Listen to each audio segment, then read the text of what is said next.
Hello दोस्तों, आज सभी का maths by Puneet Pandey YouTube channel में बहुत बहुत स्वागत है। मैं पुनीत पांडे, मैथ्स फैकल्टी, आज से आपको परसेंटेज का फर्स्ट लेक्चर पढ़ाने जा रहा हूँ। हर दिन हम लोग परसेंटेज के 5 क्वेश्चंस लेंगे, इम्पॉर्टेंट क्वेश्चन जो कि प्रीवियस ईयर में आ चुके हैं। उन्हीं क्वेश्चंस को हम लोग डिस्कस करेंगे। हर दिन 5 क्वेश्चन, ठीक है। तो आइए शुरू करते हैं। जैसा कि अभी मैंने आपको प्रॉफिट लॉस के कुछ क्वेश्चंस इंपॉर्टेंट कराए थे। इसके बाद अब हम लोग अगला जो वीडियो बनाने जा रहे हैं वो परसेंटेज के ऊपर बनाने जा रहे हैं, और परसेंटेज से रिलेटेड कॉन्सेप्ट्स के ऊपर अच्छे अच्छे क्वेश्चंस, मैं सीधे डायरेक्ट क्वेश्चंस को आपको डिस्कस करूंगा, ठीक है। और जो बीच बीच में उसमें कॉन्सेप्ट होगा वो भी मैं आपको बताता रहूँगा। तो आइए शुरू करते हैं आज के क्लास की फर्स्ट वीडियो, परसेंटेज की। जैसा कि आप देख रहे हो आजकल इस तरह के क्वेश्चन काफी कुछ पूछे जा रहे हैं। क्वेश्चन नंबर 1 आपके सामने है। कह रहा है Yash spends 20% of his monthly salary on EMI. Yash ने अपनी मंथली सैलरी का 20% ईएमआई में खर्च किया। From the remaining he spend 25% on the rent. जो रिमेनिंग का 25%, मतलब ईएमआई से खर्च करने के बाद जो रिमेनिंग बच रहा है उसका 25% रेंट पर उसने खर्च किया, 15% फूड पर खर्च किया और 50% ग्रॉसरीज पर खर्च किया, ठीक है। मतलब रिमेनिंग से बचने के बाद जो पैसा है उसको लगातार 25%, 15%, 50% इस तरह से खर्च कर रहा है। कह रहा है 10% ऑन वीडियो ब्लॉगिंग, और साथ ही साथ उसने वीडियो ब्लॉगिंग में भी खर्च किया 10%। आगे कह रहे हैं if the difference amount spend on EMI पे जो उसने खर्च किया है उसका, एंड फूड पर जो उसने खर्च किया उसका जो डिफरेंस अमाउंट है वो 480 रुपये है। Then find the monthly salary of Yash. कहने का मतलब है यहाँ पे जो डिफरेंस दिया गया है, यहाँ जो डिफरेंस दिया गया है किसका, इसका डिफरेंस दिया गया है ईएमआई का और आपका फूड का। ईएमआई और फूड के डिफरेंस की लोग बात कर रहे हैं, ठीक है। तो क्यों ना हम लोग ईएमआई और फूड की बात कर लेते हैं हम लोग भी, ठीक है। तो देखिए कभी भी इस तरह का क्वेश्चन आता है तो सबसे पहले यश की टोटल इनकम हम लोग मान लेते हैं 100। यश की टोटल इनकम कितनी है, 100 है। अब 100 रुपये खर्च करने का तरीका क्या है। जैसे सबसे पहले 100 में से उसने खर्च किया कहाँ, ईएमआई में। ईएमआई में कितना खर्च किया, 20। तो 100 में से 20 ईएमआई में खर्च कर दिया। अगर 100 में से 20 ईएमआई में खर्च कर दिया, इसका मतलब रिमेनिंग कितना बचा, 80। अब इसी 80 में से वो कहाँ कहाँ खर्च कर रहा है ये देखते हैं। इस 80 में से वो 4 जगह खर्च कर रहा है। कहाँ, 25% रेंट पर। तो 80 का 25% कितना होता है, 25% मतलब 1/4। तो 80 का 1/4 मतलब 20 रेंट पर खर्च किया। 15% फूड पर खर्च किया। तो 80 का 15% अगर फाइंड करेंगे तो 12 आएगा। तो उसने फूड पर कितना खर्च किया, 12। 50% ग्रॉसरीज पर खर्च किया। ग्रॉसरीज पर उसने 15% खर्च किया, 50%। तो 80 का 50% होता है कितना, 40। उसके अलावा वीडियो ब्लॉगिंग में उसने कितना खर्च किया, 10%। तो 80 का 10% कितना होता है, 8 होता है, ठीक है। अब देखिए डिफरेंस यहाँ किसका इसका बोल रहा है, ईएमआई और फूड का।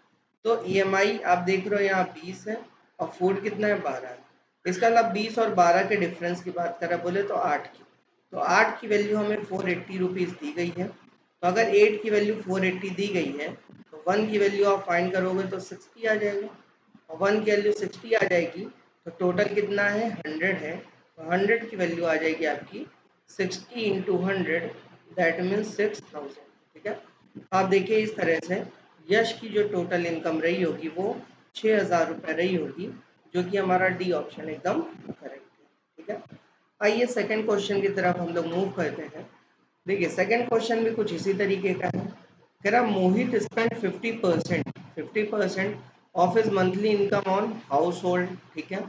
आउट ऑफ द रिमेनिंग, अब इसने भी हाउस होल्ड पर खर्च करने के बाद जो रिमेनिंग बचा उसमें से 50% एंटरटेनमेंट पर खर्च किया, 25% ट्रांसपोर्ट पर खर्च किया और 10% मिसलेनियस एक्सपेंडिचर उसने किए। And remaining amount of rupees 1800 is saved. What is monthly income of Mohit, ठीक है। अब देखिए यहाँ पे वही चीज़ है, कि मान लीजिए मोहित की मंथली इनकम मैंने एक्स मान ली, ठीक है। अब एक्स में से उसने 50% पहले कहाँ खर्च किया, हाउस होल्ड में। तो 50% की फ्रैक्शनल वैल्यू होती है 1/2। तो दो में से अगर उसने खर्च किया एक, तो दो में से एक खर्च किया तो दो में से एक बचाया भी, है ना। अब ये जो x में से आधा खर्च किया थे, अब आधा बचाया। आधे में से 50% वो एंटरटेनमेंट पर, 25 यहाँ और 10 यहाँ खर्च कर रहा है। तो अगर 50, 25 और 10 लगातार है, तो 50, 25, 10 को ऐड करेंगे कितना आएगा, 85%। अगर इसका मतलब 85% मतलब 85/100, तो 100 में से 85 फिर उसने खर्च कर दिया, तो बचा कितना, 15/100। अब यही किसके इक्वल होगा, आपका 1800 के इक्वल होगा ना। तो ये 1800 के क्या होगा, इक्वल। यहाँ से x की वैल्यू अगर हम फाइंड करेंगे, तो x की वैल्यू क्या आ जाएगी, यहाँ से 15 से अगर इसको कट करेंगे, 15 1 ज़ा 15, 15 2 ज़ा 30 और 0। तो यहाँ 12 दूना 24, 12 का 2 से मल्टीप्लाई करेंगे 24 आएगा, और 3 0 और लगा देंगे। तो मेरा आंसर आ गया ए ऑप्शन, जो कि हमारा 24,000 एकदम सही है, ठीक है। तो यहाँ पे मैंने कुछ नहीं किया, टोटल इनकम एक्स मानी, एक्स में से 50% उसने खर्च किया था, तो 50 में फ्रैक्शन होती है 1/2, तो दो में से एक खर्च किया था तो 1/2 बचाया भी। उसके अलावा बाकी बचा 50, 25, 10 उसने खर्च कर दिया, है ना। 50, 25, 10 को ऐड करेंगे 85%, तो 100 में से 85 खर्च किया तो बचाया कितना, 15%। और यही 1800 के क्या होगा, ठीक है। चलिए देखिए, एक क्वेश्चन आया इलेक्शन वाला। कह रहा है in an election two participant P and Q participated, दो लोगों ने पार्टिसिपेट किया, पी और क्यू ने। कह रहा 601 voters did not participate in an election, 601 voters ने इलेक्शन में पार्टिसिपेट नहीं किया। कह रहा if winning candidate got 16.3% more votes than other, winning candidate को 16 से 2/3% वोट ज़्यादा मिलते हैं हारने वाले से, and won by votes mathematically equal to the voters who did not vote, है ना। और जो विनिंग कैंडिडेट वो कितने वोटों से जीत रहा है, जितने लोगों ने वोट नहीं दिया था उतने वोटों से वो जीत रहा है। मतलब 601 लोगों ने वोट नहीं दिया था, तो पक्का वो 601 वोटों से क्या हो रहा होगा, जीत रहा होगा, ठीक है। आइए देखते हैं कैसे करेंगे इस क्वेश्चन को। देखिए सबसे पहले आप क्या करो कि विनिंग कैंडिडेट जितने परसेंट ज़्यादा वोटों से जीत रहा है पहले उसको लिख लेते हैं। तो विनिंग कैंडिडेट 16/3% ज़्यादा वोटों से जीत रहा है।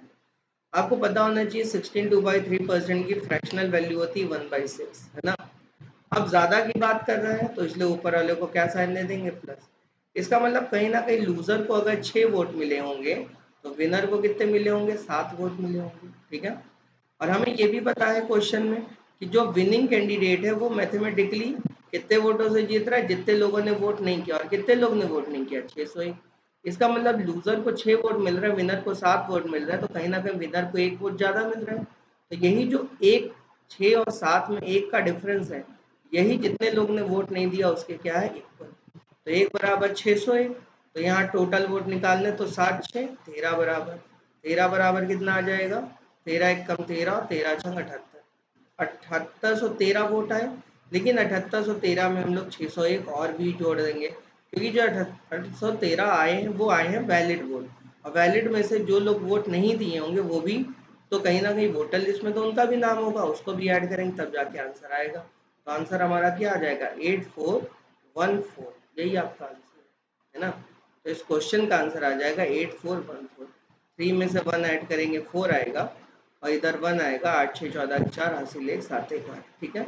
8414 आंसर आ जाएगा, ठीक है। सबसे पहले इस क्वेश्चन मैंने 16/3 बाय फ्रैक्शन लिखी 1/6। लूजर को 6 वोट मिले तो विनर को एक ज़्यादा 7 वोट मिले, और 7 और 6 के बीच का जो डिफरेंस 1 है, उतने ही वोटों से विनर क्या हो रहा है, जीत रहा है। तो क्वेश्चन में कह रहा है कि विनर उतने ही वोटों से जीत रहा है जितने लोगों ने वोट नहीं दिया था। तो 1 बराबर 601, तो 7 6 13 बराबर 7813।